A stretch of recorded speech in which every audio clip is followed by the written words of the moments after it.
As I mentioned, my mother was, I'm gonna start crying.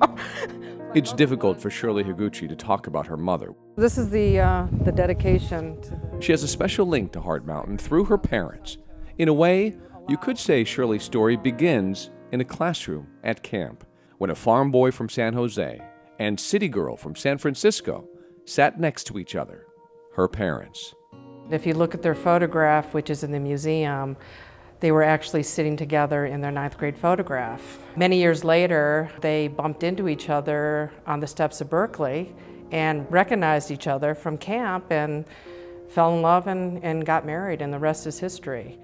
But for Heart Mountain, I wouldn't be here because this is where it all began for them.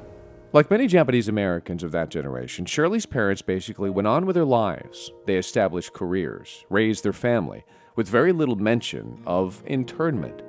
Through the years, Shirley established a close bond with her mother, which made it all the more shocking when she discovered, at the very end of her mother's life, that her mom had a secret project to preserve the legacy of Heart Mountain.